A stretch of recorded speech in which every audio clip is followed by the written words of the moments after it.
الحمد لله نحمده ونستعينه ونستغفره ونؤمن به ونتوكل عليه ونعوذ بالله من شرور أنفسنا ومن سيئات أعمالنا من يهده الله فلا مضل له ومن يضلل فلا هادي له ونشهد أن لا إله إلا الله وحده لا شريك له ونشهد أن سيدنا ومولانا محمدا عبده ورسوله أما بعد فأعوذ بالله من الشيطان الرجيم بسم الله الرحمن الرحيم يا أيتها النفس المطمئنة ارجعي إلى ربك راضية مرضية فادخلي في عبادي وادخلي جنتي. وقال النبي صلى الله عليه وسلم المرء مع من أحبه أو كما قال صلى الله عليه وسلم. صدق الله العظيم. اللهم صل على محمد وعلى آل محمد كما صليت على إبراهيم وعلى آل إبراهيم إنك حميد مجيد. اللهم بارك على محمد وعلى آل محمد كما باركت على إبراهيم وعلى آل إبراهيم إنك حميد مجيد. معزز دوستوں اور بزرگوں، اللہ رب العزت والجلال نے اس آیت کے اندر اپنے اس ایسے شخص کا اور ایسے بندے کا تذکرہ فرمایا ہے جس نے اپنے مجاہدہ کے ذریعے سے، محنت اور کوشش کے ذریعے سے اپنے نفس کو نفس مطمئنہ بنا دیا ہے. انسان کا جو نفس ہے اس کی 3 قسمیں ہیں. پہلی قسم جو انسان کا نفس ہے وہ نفس امارہ ہے، دوسری قسم نفس کی نفس لوامہ ہے، اور تیسری قسم اس آیت کے اندر ارشاد فرمائی ہے اسے نفس مطمئنہ کہتے ہیں. اب نفس امارہ کون سا نفس ہے؟ نفس امارہ اس نفس کو کہتے ہیں جو انسان کو گناہوں کے اوپر ابھارے، گناہوں اور بدی اور برائیوں کی طرف لے کر کے جائے.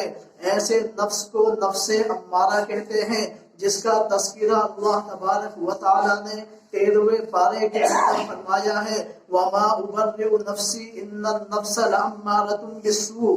اس آیت کے اندر نفس امارہ کا تذکرہ فرمایا ہے، یعنی انسان کا ایسا نفس جو انسان کو ہمیشہ برائی کی طرف لے کر کے جائے، گناہ کی طرف ابھارے، برائیوں اور بدی کی طرف آمادہ کرے اور برائیوں کی راہ کے اوپر چلائے. اور دوسرا جو نفس ہے اس کو نفس لوامہ کہتے ہیں، یعنی جو نفس امارہ ہے انسان اس کے اوپر اپنی محنت اور کوشش کرتا ہے، مجاہدہ کرتا ہے، محنت اور توجہ اس کے اوپر لگاتا ہے، اور توجہ کے لگانے کے بعد اب انسان کا جو نفس امارہ تھا وہی نفس لوامہ بن جاتا ہے، یعنی ملامت کرنے والا نفس. انسان کبھی گناہ کرتا ہے، اندر سے دل سے آواز نکلتی ہے کہ اللہ سے توبہ کر، خدا دیکھ رہا ہے، اس کو ملامت ہوتی ہے. کبھی وہ توبہ کرتا ہے، کبھی اس کو توڑتا ہے، پھر گناہ کرتا ہے، پھر توبہ کرتا ہے، پھر گناہ کرتا ہے، پھر توبہ کرتا ہے. یہ سلسلہ چلتا رہتا ہے. اس کو نفس لوامہ کہتے ہیں. تو لہذا نفس امارہ کے اوپر انسان نے تھوڑی محنت کی اور کوشش کی تو اب یہ نفس لوامہ بن گیا، انسان کو ملامت کرنے والا، گناہوں سے اس کو کیا ہے روکنے والا، اور اللہ سے توبہ کرنے والا، اللہ کی طرف دھیان کو متوجہ کرنے والا. اس کو نفس لوامہ کہتے ہیں. اور تیسری قسم انسان اس کے اوپر بھی محنت کرتا ہے اور محنت کرتے کرتے کرتے کرتے اس درجے کے اوپر پہنچ جاتا ہے. اب انسان کو برائی کا خیال نہیں آتا، گناہ کا خیال نہیں آتا ہے، ہمیشہ نیکی ہی نیکی دکھائی دیتی ہے، ہمیشہ اچھائیاں ہی دکھائی دیتی ہیں. کبھی اس کا نفس برائی کی طرف مائل بھی نہیں ہوتا، دھیان و توجہ بھی نہیں جاتی. ایسے نفس کو نفس مطمئنہ کہتے ہیں. اسی نفس کے بارے میں اللہ نے ارشاد فرمایا ہے یا ایتھا النفس المطمئنہ، اے نفس المطمئنہ، اے نفس مطمئنہ، اپنے آپ کو انسان کے بارے میں فرمایا ہے ارجعی الی ربک راضیۃ مرضیہ، اپنے رب کی طرف لوٹو، اور رب کی طرف لوٹنے کے بعد اس سے گڑ گڑا کر کے توبہ کر لو تو اللہ تم سے راضی ہو جائے گا، تم اللہ سے راضی ہو جاؤ گے۔ فَادْخُلِي فِي عِبَادِي، اور اس کے بعد ارشاد فرمایا جب انسان کیا ہے اللہ سے راضی ہو جاتا ہے، اللہ اس سے راضی ہو جاتا ہے تو اللہ نے اس کے سلسلے میں ارشاد فرمایا ہے فَادْخُلِي فِي عِبَادِي، اے میرے نیک بندوں کے اندر، صالحین کے اندر داخل ہو جاؤ، وَادْخُلِي جنتی، جب نیک بندوں سے تمہارا تعلق ہو جائے گا، ان کے اندر تم شامل ہو جاؤ گے، وَادْخُلِي جنتی، تو میری جنت تک پہنچنا، میری جنت کے اندر تمہارا جانا بالکل آسان اور سہل ہو جائے گا۔ تو اللہ تبارک و تعالیٰ نے یہاں پر دو لفظ استعمال فرمائے ہیں، فَادْخُلِي فِي عِبَادِي، دوسرا لفظ وَادْخُلِي جنتی، تو اللہ نے جنت کا تذکرہ بعد میں فرمایا ہے، پہلے بندوں کا تذکرہ فرمایا ہے، یعنی جنت میں داخلہ اگر چاہتے ہو، جنت کے اندر پہنچنا چاہتے ہو، دخول جنت کی جو شرط اللہ نے لگائی ہے وہ کیا ہے؟ فَادْخُلِي فِي عِبَادِي، دخول عباد کے اندر ہے، یعنی پہلے بندوں کے اندر، صالحین کے اندر، اہل اللہ کے اندر، اہل علم کے اندر، اہل تقوی کے اندر اپنے رابطے کو مضبوط کرنا پڑے گا، ان سے جڑنا پڑے گا، ان سے میل جول رکھنا پڑے گا، ان سے تعلقات کو استوار کرنا پڑے گا، تب جا کر کے تم جنت کے اندر پہنچو گے۔ تو اللہ نے جنت کے داخلے کے اوپر یہ شرط لگا دی ہے پہلے میرے نیک بندوں سے تعلق کو قائم کرو، ان سے میلنا جلنا رکھو، ان کے پاس آنا جانا رکھو، ان کے پاس اٹھنا بیٹھنا رکھو، اہل علم کے پاس آیا اور جایا کرو، ان کے پاس بیٹھا کرو، تھوڑا وقت ان کو دیا کرو، تب جا کر کے تم جنت میں پہنچو گے۔ اللہ نے پہلے جنت کا تذکرہ نہیں کیا ہے، پہلے اپنے نیک بندوں کا تذکرہ کیا ہے، اہل علم کا تذکرہ کیا ہے، اہل تقوی کا تذکرہ کیا ہے، ان سے تعلق رکھو گے تو میری جنت تک پہنچنا آسان ہو جائے گا۔ جہاں پر یہ لوگ جائیں گے جو میرے خاص بندے ہیں، اہل علم ہیں، اہل تقوی ہیں، یہ جہاں پر جاؤ گے انہی سے جو تعلق رکھنے والے ہیں وہ بھی انہی کے ساتھ وہیں پر پہنچیں گے۔ مثال کے طور پر کوئی بڑا شخص آتا ہے، آیا وہ تمہارے پاس ملنے کے لیے ہے، لیکن جو اس کا ڈرائیور ہے، اس کا جو ورکر ہے، اب وہ بھی اس کے ساتھ آیا ہے، تو لہذا جو تم سے ملنے آیا تھا اس کی تعظیم تمہارے ذمہ لازم اور ضروری ہے، لیکن جو اس کا ورکر ہے، اس کا جو ڈرائیور ہے، اس کو بھی انسان تعظیم کرتا ہے، عزت کی نگاہ سے دیکھتا ہے، اس کا اکرام کرتا ہے، اس کی توقیر کرتا ہے، اس کو اچھا کھانا دیتا ہے، سونے کے لیے اچھی جگہ دیتا ہے۔ اس کی وجہ یہ ہے یہ اس شخص کے ساتھ آیا ہے جو اس سے ملنے آیا ہے، تو لہذا جو شخص ملنے آیا تھا اس کے ساتھ جو آیا ہے ہم اس کو محروم نہیں کرتے، تو اللہ کیوں ہے؟ اللہ کیسے ہمیں محروم کر دے گا؟ اپنے نیک بندوں سے تعلق قائم کر کے اللہ کے جو نیک بندے ہیں، ان کے جو ملنے والے ہیں، ان کے پاس جو آنے جانے والے ہیں، انہوں بھی اللہ کبھی محروم نہیں کر سکتا ہے۔ ایک روایت ہے کہ ایک جگہ بہت سارے لوگ اللہ کے ذکر کے اندر بیٹھے ہوئے ہیں، بیٹھنے کے بعد وہاں پر اللہ کے دین کا تذکرہ ہو رہا ہے، چرچا ہو رہا ہے، فرشتے آتے ہیں اور اس مجلس کو ڈھانک لیتے ہیں، اس مجلس کو گھیر لیتے ہیں، اور گھیرنے کے بعد کیا ہے جب وہ مجلس ختم ہوتی ہے تو وہ اللہ کے پاس لے کر کے جاتے ہیں۔ اللہ پوچھتا ہے اے میرے فرشتوں تم کہاں سے آ رہے ہو؟ وہ عرض کرتے ہیں کہ اللہ ہم ایسی جگہ سے آ رہے ہیں، تیرے کچھ خاص بندے تھے جو تیرے ذکر کے اندر مشغول تھے، وہاں پر تیرا تذکرہ ہو رہا تھا، تو لہذا وہاں سے ہم آ رہے ہیں۔ اللہ فخر کے طور پر پوچھتا ہے، اللہ عالم الغیب ہے، لطیف خبیر ہے، علیم بذات الصدور ہے، دل کے اندر تذکرہ آتا نہیں ہے، اس کے آنے سے پہلے اللہ اس کو جانتا ہے، لیکن اس کے باوجود اللہ ارشاد فرماتا ہے اے میرے فرشتوں تم وہاں سے آ رہے ہو، وہ مجھ سے کیا مانگ رہے تھے؟ وہ فرشتے عرض کرتے ہیں اے اللہ آپ کی جنت کا کیا ہے اس طلبگار ہیں، آپ کی جنت کو مانگ رہے ہیں۔ اللہ فرماتا ہے کہ میری جنت کو انہوں نے دیکھا ہے۔ فرشتے عرض کرتے ہیں اے اللہ دیکھا تو نہیں ہے، اگر وہ دیکھ لیتے تو اور زیادہ رغبت سے مانگتے، اور زیادہ شوق پیدا ہوتا۔ اور اس کے بعد اللہ پوچھتا ہے اچھا یہ بتاؤ وہ پناہ کس چیز سے مانگ رہے تھے؟ اللہ کے فرشتے کہتے ہیں وہ جہنم سے پناہ مانگ رہے تھے۔ اللہ فرماتا ہے کیا انہوں نے میری جہنم کو دیکھا ہے؟ تو وہ عرض کرتے ہیں اے اللہ جہنم کو دیکھا تو نہیں ہے، بغیر دیکھے پناہ مانگ رہے ہیں۔ اللہ فرماتا ہے اگر وہ دیکھ لے، فرشتے فرماتے ہیں اگر وہ جہنم کو دیکھ لیتے تو اور زیادہ رغبت سے اس سے پناہ مانگتے۔ اللہ فرماتا ہے اچھا یہ تذکرہ ہے، اچھا یہ حال ہے، لاہم اچھا میں نے ان تمام کی مغفرت فرما دی ہے جو اس مجلس کے اندر بیٹھ کر کے یہ سب باتیں کر رہے تھے۔ فرشتے عرض کرتے ہیں اے اللہ اس کے اندر کچھ لوگ ہوئے تھے، کوئی شخص وہ بھی تھا جو وہاں پر اس غرض سے نہیں آیا تھا، دین کی بات کو سننے نہیں آیا تھا، دین کے مقصد سے نہیں آیا تھا، اپنے کسی کام کی غرض سے آیا تھا۔ تو اللہ فرماتا ہے تو لہذا کیا ہے جو ان کے ساتھ بیٹھا ہوا تھا میں نے ان تمام کی مغفرت فرما دی ہے، چاہے وہ اس غرض سے آیا ہو یا اس غرض سے نہیں آیا ہو۔ ہم قوم لا یشقی جلیسہم، یہ ایسی قوم ہے، یہ ایسے لوگ ہیں جو ان کے ساتھ بیٹھتا ہے، ان کے ساتھ تعلق رکھتا ہے، میں انہیں محروم نہیں کرتا ہوں۔ جب ہم اپنے کیا ہے کوئی ملنے والا آئے اس کے ڈرائیور کو محروم نہیں کرتے تو اللہ کون ہے جو کہ ہم ان کے ساتھ بیٹھا ہوا ہے اللہ انہیں محروم کرے؟ تو لہذا یہ پوری روایت ہے۔ تو اللہ نے ارشاد فرمایا ہم قوم لا یشقی جلیسہم، جو ان کے ساتھ بیٹھا ہوا ہے چاہے وہ کسی بھی غرض سے آیا ہو میں نے ان تمام کی مغفرت کر دی ہے، ان تمام کو معاف کر دیا ہے، ان تمام کو میں نے کیا ہے جنت کے اندر داخلے کا سرٹیفکیٹ دے دیا ہے۔ یہ اللہ کے اللہ تبارک و تعالیٰ نے اللہ کی طرف سے اعلان ہوا ہے۔ تو میرے دوستوں اور بزرگوں اگر جنت میں جانا چاہتے ہو، جنت کے طلبگار ہو، جنت کے خواہش مند ہو تو اہل اللہ سے، اہل علم سے، اہل تقویٰ سے ان کے پاس اٹھنے بیٹھنا پڑے گا، ان کے پاس روابط کو استوار کرنا پڑے گا، ان کے کیا ہے ان کی تعاون کرنا پڑے گا،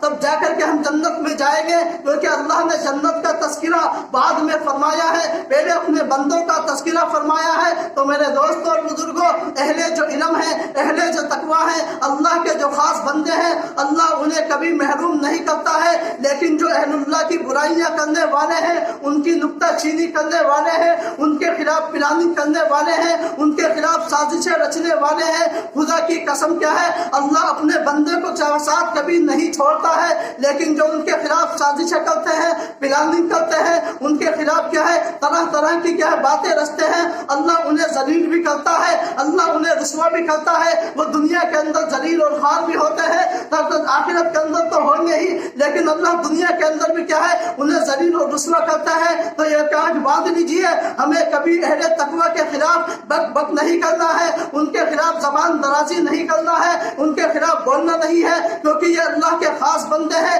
اہل علم جو ہے، علماء جو ہیں، یہ اللہ کے خاص بندے ہیں، اللہ ان کو کیا ہے کبھی محروم نہیں کرے گا۔ اللہ نہیں چاہتا ہے میں اپنے بندوں کا ساتھ چھوڑوں، میں اپنے بندوں کو محروم کروں، بلکہ جو ان کے خلاف سازشیں کرتے ہیں اللہ انہیں تہس نہس کر دیتا ہے، ان کو رسوا کرتا ہے دنیا کے اندر بھی اور آخرت کے اندر بھی۔ اسی لیے اللہ نے فرمایا ہے فادخلی فی عبادی، اگر جنت کے اندر داخلہ چاہتے ہو تو میرے بندوں سے تعلق کو قائم کرو، علماء کے پاس آؤ، ان کے پاس اٹھو، ان کے پاس بیٹھو، ان کی ہر طرح سے مدد کرو، ان کا ہر طرح سے تعاون کرو، تب جا کر کے تم جنت میں جاؤ گے۔ لیکن اگر ان کی مخالفت کرو گے، ان کے خلاف بک بک کرو گے، ان کے خلاف زبان درازی کرو گے، ان کے خلاف کیا ہے سازش اور پلاننگ کرو گے، تو خدا کی قسم ان اہل اللہ، ان اہل علم کا، ان علماء کا تم کچھ نہیں کر سکتے، بلکہ تم اپنی دنیا بھی تباہ کر رہے ہو اور اپنی آخرت بھی بگاڑ رہے ہو۔ تو میرے دوست اور بزرگوں ہم جنت کے طلبگار ہیں تو ہمیں چاہیے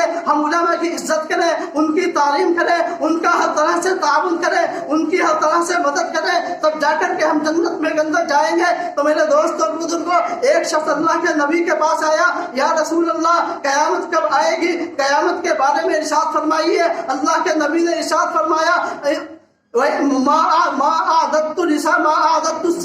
تو نے قیامت کے بارے میں کیا تیاری کی ہے؟ اس نے کہا یا رسول اللہ میں نے کوئی تیاری نہیں کی ہے، ہاں اتنا ضرور ہے میں اللہ اور اس کے رسول سے محبت کرتا ہوں۔ اللہ کے نبی نے ارشاد فرمایا المرء مع من احب، جو جس شخص سے محبت کرتا ہے کل قیامت کے دن اللہ اس کو کیا ہے اسی کے ساتھ اٹھائے گا۔ یعنی اگر کیا ہے اہل علم سے، اہل تقوی سے، علماء سے اور اللہ کے خاص بندوں سے جو شخص محبت رکھتا ہے تو لہذا کل قیامت کے دن اللہ کیا ہے ان علماء کے ساتھ اس کا حشر فرمائے گا، جہاں پر یہ جائیں گے وہیں پر وہ جائیں گے، کیونکہ اللہ کے نبی علیہ السلام نے صاف طور سے ارشاد فرمایا ہے ان العلماء ورثۃ الانبیاء، علماء جو ہیں یہ انبیاء کے وارث ہیں، اور انبیاء کے وارث وہ ہیں جو کیا ہے علم کے وارث ہیں، درہم و دنانیر سونے اور چاندی کے وارث نہیں ہے۔ تو لہذا اللہ کے نبی کے وارث ہیں، اور وارث کو کیا ہے وہی چیز ملتی ہے جو مورث کی ہوتی ہے۔ تو اللہ کے نبی جنتی ہے، تو لہذا جو اللہ کے نبی کے وارث ہے وہ بھی جنتی ہے، اور جو ان سے تعلق رکھتا ہے وہ بھی جنت کے اندر جائے گا۔ تو لہذا اللہ کے نبی نے ارشاد فرمایا المرء مع من احب، جو جس شخص کے ساتھ محبت کرتا ہے اور محبت رکھتا ہے اللہ اس کو اسی کے ساتھ اٹھائے گا۔ تو لہذا ان بھائی نے فرمایا یا رسول اللہ میرے پاس نمازیں نہیں ہے، میرے پاس روزے نہیں ہے، کوئی عمل نہیں ہے، صرف میرے پاس اتنا ہے مجھے اللہ سے محبت ہے، اللہ کے نبی سے محبت ہے۔ اللہ کے نبی نے فرمایا تمہارا حشر اللہ کے نبی کے ساتھ ہوگا، کیونکہ تمہیں اللہ سے محبت ہے، نبی سے محبت ہے۔ تو لہذا ہمیں چاہیے ہم اللہ کے نبی کی سنتوں سے محبت کریں، ایک ایک سنت کو اپنائیں۔ تو لہذا ہم جب کھانا کھانے بیٹھتے ہیں ہمیں کھانا تو ہے پیٹ بھرنا ہے کسی بھی طریقے سے ہو، لہذا ہم ٹیبل پر بیٹھ کر کے کھائیں۔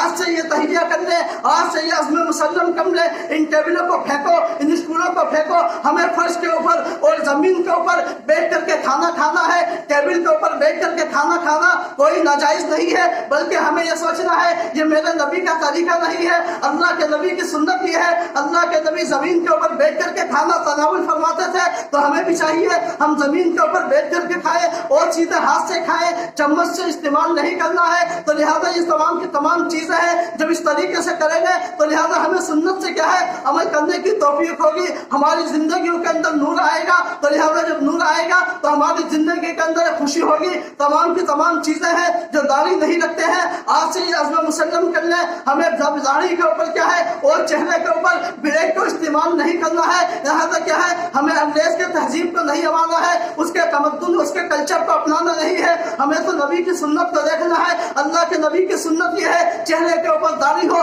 تو لہذا بلیک کا استعمال نہیں کرنا ہے، یہ عزم مسلم کر لیں اور تہیہ کر لیں اور پختہ ارادہ کر لیں۔ جب اس طریقے سے کریں گے تو لہذا ہماری دنیا بھی سنورے گی اور آخرت بھی سمجھ جائے گی، کیونکہ اہل علم کیا ہے وہ لوگ ہیں جو اللہ کے خاص بندے ہیں، جب ان سے محبت کرو گے تو جنت کے اندر پہنچ جاؤ گے۔ تو لہذا یہ تمام کی تمام چیزیں ہیں، اس لیے اللہ نے فرمایا اپنا جو نفس ہے اس کے اوپر مجاہدہ کرو، اس کے اوپر محنتیں کرو، اس کے نفس امارہ سے نفس لوامہ بناؤ اور نفس لوامہ سے نفس مطمئنہ بناؤ۔ جب یہ بن جائے گا تو علماء کے پاس آؤ، ان کے پاس تھوڑا وقت دو، ان کے پاس اٹھو اور بیٹھو تو جنت کے اندر پہنچ جاؤ گے۔ اور اس کے ساتھ ساتھ کیا ہے ہم یہ بات کا عزم مسلم کر لیں، اپنی زندگی کا جز اور حصہ بنا لیں۔ جب ہم صبح کی فجر کی نماز پڑھیں تو فوراً فجر کی نماز کے بعد سورہ یاسین کی تلاوت کریں، اور مغرب کی نماز کے بعد سورہ واقعہ کی تلاوت کریں، اور عشاء کی نماز کے بعد سورہ ملک کی تلاوت کریں۔ اس کی وجہ کیا ہے جب ہم فجر کی نماز کے بعد سورہ یاسین کو پڑھیں گے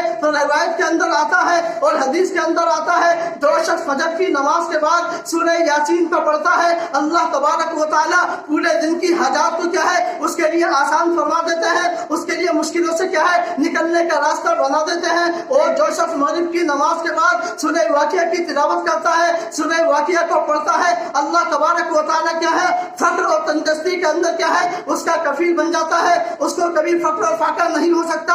اور جو عشاء کی نماز کے بعد سورہ ملک کی تلاوت کرتا ہے اگر اس کو موت آ گئی تو عذاب قبر سے وہ محفوظ رہے گا۔ اس تمام کے ہم کیا ہے اپنا زندگی کا حصہ بنا لیں اور جز بنا لیں۔ اور اس کے ساتھ ساتھ کیا ہے ہمیں 3 تسبیح کو لازمی کر لیں۔ نمبر 1 لا الہ الا اللہ، نمبر 2 استغفر اللہ، نمبر 3 اللہم صلی علی محمد، یہ درود کی تسبیح ہے. پہلی تسبیح لا الہ الا اللہ ہے. اس کا فائدہ کیا ہے؟ جب انسان لا الہ الا اللہ کہتا ہے تو ایمان کا محل اس کا ہے، اور درخت کیا ہے اس کے لیے تعمیر ہو جاتا ہے اور ایمان کا محل تیار ہو جاتا ہے. اب جو ہے محل تیار ہو گیا، اس کے اوپر کیا ہے نیک مال کی ضرورت ہے. جب استغفر اللہ کہتا ہے تو نیک مال سے کیا ہے اس کے اندر جو کیا ہے دوسری چیزیں ہیں جو اس کی صفائی کی ضرورت ہوتی ہے، اس محل کی صفائی کی ضرورت ہے تو استغفر اللہ کہتا ہے. ایمان کے محل کے اندر کیا ہے نیک مال کا کام کرتا ہے استغفر اللہ، اس محل کی صفائی ہو جاتی ہے. اب جب درود شریف پڑھتا ہے تو اس کے اندر کچھ کیا ہے لغو اور روغن کی ضرورت ہے. جب انسان درود شریف کی تسبیح پڑھتا ہے